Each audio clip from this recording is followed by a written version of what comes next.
9ನೇ ತರಗತಿ ಪ್ರಥಮ ಭಾಷೆ ಕನ್ನಡ LBA ಆಧಾರಿತ ಪಾಠ ಆಧಾರಿತ ಮೌಲ್ಯಾಂಕನ ಘಟಕ ಪರೀಕ್ಷೆ ಪಾರಿವಾಳ. ಒಟ್ಟು ಅಂಕಗಳು 25 ಅಂಕದ ಘಟಕ ಪರೀಕ್ಷೆ. ಮುಖ್ಯ ಪ್ರಶ್ನೆ 1. ಕೆಳಗಿನ ಪ್ರಶ್ನೆಗಳಿಗೆ ಅಥವಾ ಅಪೂರ್ಣ ಹೇಳಿಕೆಗಳಿಗೆ 4 ಆಯ್ಕೆಗಳನ್ನು ನೀಡಲಾಗಿದೆ. ಅವುಗಳಲ್ಲಿ ಸರಿಯಾದ ಉತ್ತರವನ್ನು ಆರಿಸಿ ಕ್ರಮಾಕ್ಷರದೊಂದಿಗೆ ಬರೆಯಿರಿ. 3 ಪ್ರಶ್ನೆಗಳು 3 ಅಂಕಗಳು. ಪ್ರಶ್ನೆ ಸಂಖ್ಯೆ 1. ಹೆಮ್ಮರ ಪದದಲ್ಲಿ ಉಂಟಾಗಿರುವ ಸಮಾಸ. ಆಪ್ಷನ್ ಎ ಕರ್ಮಧಾರಯ ಸಮಾಸ, ಬಿ ತತ್ಪುರುಷ ಸಮಾಸ, ಸಿ ದ್ವಿಗು ಸಮಾಸ, ಡಿ ಕ್ರಿಯಾ ಸಮಾಸ. ಸರಿಯಾದ ಉತ್ತರ ಆಪ್ಷನ್ ಎ ಕರ್ಮಧಾರಯ ಸಮಾಸ. ಹಿರಿದು ಪ್ಲಸ್ ಮರ ಹೆಮ್ಮರ. ಹಿರಿದು ಪ್ಲಸ್ ಮರ.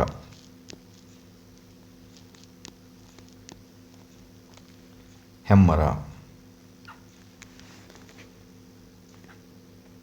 ಮುಂದಿನ ಪ್ರಶ್ನೆ. ಬಿಕ್ಕಿ ಬಿಕ್ಕಿ ಪದವು ಈ ವ್ಯಾಕರಣಾಂಶವಾಗಿದೆ. ಆಪ್ಷನ್ ಎ ದ್ವಿರುಕ್ತಿ, ಬಿ ಅನುಕರಣಾವ್ಯಯ, ಸಿ ಜೋಡಿ ಪದ, ಡಿ ನುಡಿಗಟ್ಟು. ಸರಿಯಾದ ಉತ್ತರ ಆಪ್ಷನ್ ಬಿ ಅನುಕರಣಾವ್ಯಯ. ಬಿಕ್ಕಿ ಬಿಕ್ಕಿ ಇದು ಅನುಕರಣಾವ್ಯಯಕ್ಕೆ ಉದಾಹರಣೆಯಾಗಿದೆ. ಪ್ರಶ್ನೆ 3. ವಿದ್ಯಾರ್ಥಿಗಳ ಸೇನಾಸಾಗರ. ಈ ಅಲಂಕಾರಿಕ ವಾಕ್ಯವು ಆಪ್ಷನ್ ಎ ಉಪಮಾಲಂಕಾರ, ಬಿ ರೂಪಕ ಅಲಂಕಾರ, ಸಿ ದೃಷ್ಟಾಂತ ಅಲಂಕಾರ, ಡಿ ದೀಪಕ ಅಲಂಕಾರ. ಸರಿಯಾದ ಉತ್ತರ ಆಪ್ಷನ್ ಬಿ ರೂಪಕ ಅಲಂಕಾರ.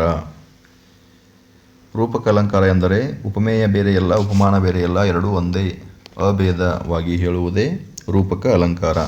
ಇಲ್ಲಿ ವಿದ್ಯಾರ್ಥಿ ಬೇರೆಯಲ್ಲ, ಸೇನಾಸಾಗರ ಬೇರೆಯಲ್ಲ, ಎರಡೂ ಒಂದೇ ಎಂದು ಹೇಳುತ್ತದೆ. ಮುಂದಿನ ಮುಖ್ಯ ಪ್ರಶ್ನೆ. ಮೊದಲ 2 ಪದಗಳಿಗಿರುವ ಸಂಬಂಧದಂತೆ 3ನೇ ಪದಕ್ಕೆ ಸರಿಹೊಂದುವ ಸಂಬಂಧಿ ಪದವನ್ನು ಬರೆಯಿರಿ. 2 ಪ್ರಶ್ನೆಗಳು 2 ಅಂಕಗಳು. ಪ್ರಶ್ನೆ 4. ಉಪಮೇಯ ವರ್ಣ್ಯ, ಉಪಮಾನ ಅವರ್ಣ್ಯ. ಉಪಮೇಯ ಅಂದರೆ ಹೋಲಿಸಿಕೊಳ್ಳುವ ವಸ್ತು, ಉಪಮಾನ ಎಂದರೆ ಹೋಲಿಸಲ್ಪಡುವ ವಸ್ತು ಅಥವಾ ಲೋಕಪ್ರಸಿದ್ಧವಾದ ವಸ್ತು. ಉಪಮೇಯವನ್ನು ವರ್ಣ್ಯ ಎಂದು ಕರೆಯುತ್ತಾರೆ, ಉಪಮಾನ ಅವರ್ಣ್ಯ. ಮುಂದಿನ ಪ್ರಶ್ನೆ. ಕಾಡಿನಲ್ಲೊಂದು ಇದು ಲೋಪಸಂಧಿ. ಕಾಡಿನಲ್ಲಿ +1 ಕಾಡಿನಲ್ಲೊಂದು ಲೋಪಸಂಧಿ. ಜೊತೆಗೂಡಿ ಇದು ಆದೇಶ ಸಂಧಿಗೆ ಉದಾಹರಣೆಯಾಗಿದೆ. ಜೊತೆ ಪ್ಲಸ್ ಕೂಡಿ ಜೊತೆಗೂಡಿ. ಪಗಳಿಗೆ ಗದ ಬಗಳು ಆದೇಶವಾಗಿ ಬರುತ್ತವೆ, ಹಾಗಾಗಿ ಇದು ಜೊತೆಗೂಡಿ ಆದೇಶ ಸಂಧಿ. ಮುಂದಿನ ಮುಖ್ಯ ಪ್ರಶ್ನೆ.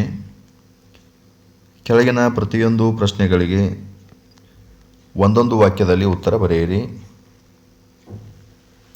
ಪ್ರಶ್ನೆ ಸಂಖ್ಯೆ 6. ಜೋಡಿ ಪಾರಿವಾಳಗಳು ಹೇಗೆ ಬಾಳುತ್ತಿದ್ದವು?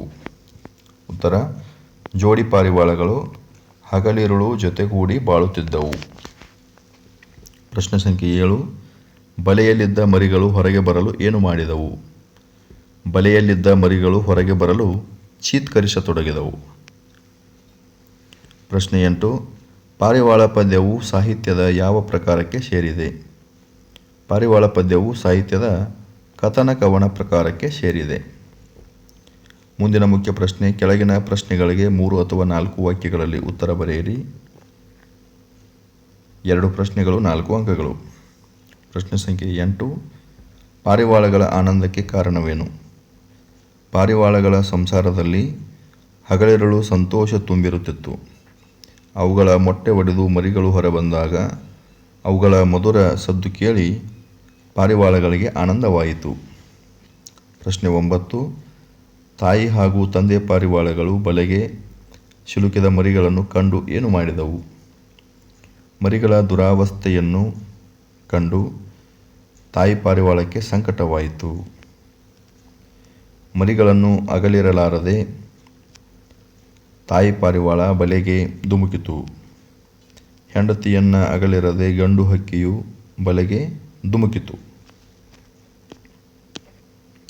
ಮುಂದಿನ ಮುಖ್ಯ ಪ್ರಶ್ನೆ. ಕೆಳಗಿನ ಕವಿ ಸಾಹಿತಿಯ ಜನ್ಮಸ್ಥಳ, ಕಾಲ, ಕೃತಿ ಮತ್ತು ಬಿರುದು ಅಥವಾ ಪ್ರಶಸ್ತಿಗಳನ್ನು ಕುರಿತು ವಾಕ್ಯ ರೂಪದಲ್ಲಿ ಬರೆಯಿರಿ. 3 ಅಂಕಗಳು. ಪ್ರಶ್ನೆ ಸಂಖ್ಯೆ 10 ಸೂರಂ ಎಕ್ಕುಂಡಿ. ಸೂರಂ ಎಕ್ಕುಂಡಿ ಇವರ ಪೂರ್ಣ ಹೆಸರು ಸುಬ್ಬಣ್ಣ ರಂಗಣ್ಣ ಎಕ್ಕುಂಡಿ. ಇವರು ಹುಟ್ಟಿದ್ದು 1923ರಂದು ಹಾವೇರಿ ಜಿಲ್ಲೆಯ ರಾಣೆಬೆನ್ನೂರಿನಲ್ಲಿ. ಇವರು ಬರೆದಿರುವ ಕೃತಿಗಳೆಂದರೆ ಶ್ರೀ ಆನಂದ ತೀರ್ಥರು ಸಂತಾನ, ಹಾವಾಡಿಗರ ಹುಡುಗ, ಮತ್ಸ್ಯಗಂಧಿ, ಬಕುಳದ ಹೂಗಳು ಇವರ ಕಥಾ ಸಂಕಲನಗಳು, ನೆರಳು ಹಾಗೂ ಕಾದಂಬರಿ ಪ್ರತಿಬಿಂಬಗಳು. ಇವರಿಗೆ ಸೋವಿಯತ್ ಲ್ಯಾಂಡ್ನ ನೆಹರು ಪುರಸ್ಕಾರ, ಕರ್ನಾಟಕ ಸಾಹಿತ್ಯ ಅಕಾಡೆಮಿ ಬಹುಮಾನ, ಕೇಂದ್ರ ಸಾಹಿತ್ಯ ಅಕಾಡೆಮಿ ಪುರಸ್ಕಾರ ದೊರೆತಿದೆ. ಮುಂದಿನ ಮುಖ್ಯ ಪ್ರಶ್ನೆ, ಕೆಳಗಿನ ವಾಕ್ಯ ಅಥವಾ ಹೇಳಿಕೆಗಳಿಗೆ ಸಂದರ್ಭ ಮತ್ತು ಸ್ವಾರಸ್ಯಗಳನ್ನು ಬರೆಯಿರಿ. 3 ಅಂಕಗಳು. ಪ್ರಶ್ನೆ ಸಂಖ್ಯೆ 11 ಒಳಗೆ ಬಂದಿದ್ದು ಬಳಿಗೆ ಬಿಕ್ಕಿ ಬಿಕ್ಕಿ. ಆಯ್ಕೆ: ಈ ವಾಕ್ಯವನ್ನು ಸೂರಂ ಎಕ್ಕುಂಡಿ ಅವರು ರಚಿಸಿರುವ ಸಮಗ್ರ ಕಥನ ಕವನಗಳು ಎಂಬ ಕೃತಿಯಿಂದ ಆಯ್ದ ಪಾರಿವಾಳ ಎಂಬ ಪದ್ಯಭಾಗದಿಂದ ಆರಿಸಲಾಗಿದೆ. ಸಂದರ್ಭ: ಬೇಡ ಹರಡಿದ ಬಲೆಗೆ ಪಾರಿವಾಳಗಳು, ಮರಿ ಪಾರಿವಾಳಗಳು ಸಿಲುಕಿ ಚೀತ್ಕರಿಸತೊಡಗಿದವು. ಇದನ್ನು ನೋಡಿದ ತಾಯಿ ಪಾರಿವಾಳ ಕೂಡ ಬಲೆಗೆ ಧುಮುಕಿತು. ಹೆಂಡತಿಯನ್ನು ಅಗಲಿರದ ಗಂಡು ಹಕ್ಕಿಯು ಬಿಕ್ಕಿ ಬಿಕ್ಕಿ ಅಳುತ್ತಾ ಅದು ಕೂಡ ಸಿಲುಕಿದ ಸಂದರ್ಭದಲ್ಲಿ ಈ ಮಾತನ್ನು ಕವಿ ಹೇಳುತ್ತಾರೆ. ಸ್ವಾರಸ್ಯ: ಈ ಮಾತಿನಲ್ಲಿ ತಂದೆ ತಾಯಿ ಪಾರಿವಾಳಗಳ ಕುರುಡು ವಾತ್ಸಲ್ಯದ ಅವಿವೇಕದಿಂದ ಸರ್ವನಾಶಕ್ಕೆ ಕಾರಣವಾಗಿದ್ದು ವ್ಯಕ್ತವಾಗಿದೆ. ಮುಂದಿನ ಮುಖ್ಯ ಪ್ರಶ್ನೆ, ಕೆಳಗಿನ ಅಲಂಕಾರವನ್ನು ಹೆಸರಿಸಿ ಲಕ್ಷಣ ಬರೆದು ಸಮನ್ವಯಗೊಳಿಸಿ. 4 ಅಂಕಗಳು.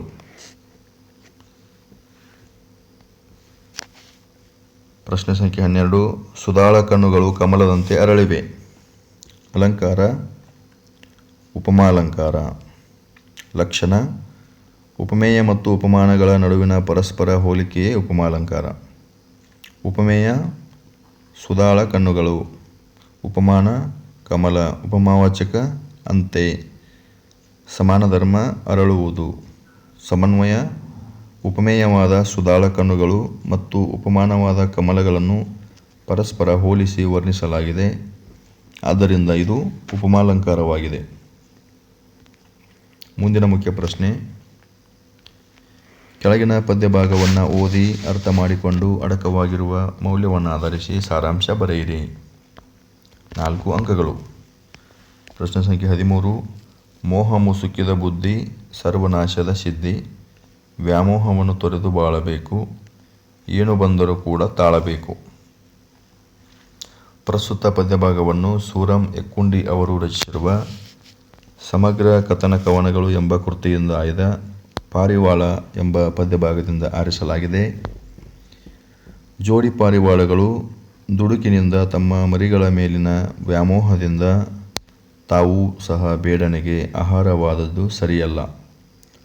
ತಮ್ಮ ಮರಿಗಳು ಬಲೆಗೆ ಸಿಕ್ಕಿಕೊಂಡುದನ್ನು ನೋಡಿದ ಹೆಣ್ಣು ಪಾರಿವಾಳ ವಿವೇಚನೆಯಿಲ್ಲದೆ ಮರಿಗಳ ಮೇಲಿನ ಅತಿಯಾದ ವಾತ್ಸಲ್ಯದಿಂದ ತಾನೂ ಬಲೆಗೆ ಸಿಕ್ಕಿಕೊಂಡಿತು. ಹೆಣ್ಣು ಪಾರಿವಾಳವನ್ನು ಬಿಟ್ಟಿರದಷ್ಟು ಹಚ್ಚಿಕೊಂಡಿದ್ದ ಗಂಡು ಪಾರಿವಾಳವು ತಾನೂ ಕೂಡ ಬಲೆಗೆ ಸಿಕ್ಕಿಕೊಂಡು, ಹೀಗೆ ಜೋಡಿ ಪಾರಿವಾಳಗಳು ಅತಿಯಾದ ವ್ಯಾಮೋಹದಿಂದ ಪ್ರಾಣ ಕಳೆದುಕೊಂಡವು. ಸಾಧ್ಯವಾದರೆ ತಮ್ಮನ್ನು ರಕ್ಷಿಸಿಕೊಂಡು ಮರಿಗಳನ್ನು ಕಾಪಾಡಲು ಯೋಚಿಸಬಹುದಿತ್ತು. ಸಾಧ್ಯವಾಗದಿದ್ದರೆ ತಾವಾದರೂ ಬದುಕಬಹುದಿತ್ತು. ಆದ್ದರಿಂದ ವ್ಯಾಮೋಹ ಒಳ್ಳೆಯದಲ್ಲ ಎಂದು ಹೇಳಬಹುದು. ಮೌಲ್ಯ: ಮೋಹ ಎಂಬುದು ಸರ್ವನಾಶಕ್ಕೆ ಕಾರಣ. ವ್ಯಾಮೋಹ ತೊರೆದು ತಾಳ್ಮೆಯಿಂದ ಯೋಚಿಸಿ ಕಾರ್ಯಸಾಧನೆ ಮಾಡಬೇಕು ಎಂಬುದೇ ಈ ಕಥನ ಕವನದ ಆಶಯವಾಗಿದೆ. ಆತ್ಮೀಯ ವಿದ್ಯಾರ್ಥಿಗಳೇ, ಇನ್ನೂ ಯಾರು ನಮ್ಮ ಚಾನಲನ್ನು ಸಬ್ಸ್ಕ್ರೈಬ್ ಮಾಡಿಲ್ಲವೋ ಅವರು ನಮ್ಮ ಚಾನಲನ್ನು ಸಬ್ಸ್ಕ್ರೈಬ್ ಮಾಡಿಕೊಳ್ಳಿ. ಈ ವಿಡಿಯೋವನ್ನು ನಿಮ್ಮ ಎಲ್ಲ ಸ್ನೇಹಿತರಿಗೂ ಶೇರ್ ಮಾಡಿ ನಮ್ಮ ಚಾನಲನ್ನು ಸಪೋರ್ಟ್ ಮಾಡಿ. ಎಲ್ಲರೂ ನಮ್ಮ ಚಾನಲನ್ನು ಸಬ್ಸ್ಕ್ರೈಬ್ ಮಾಡುವಂತೆ ಅವರಿಗೆ ಹೇಳಿ. ಧನ್ಯವಾದಗಳು.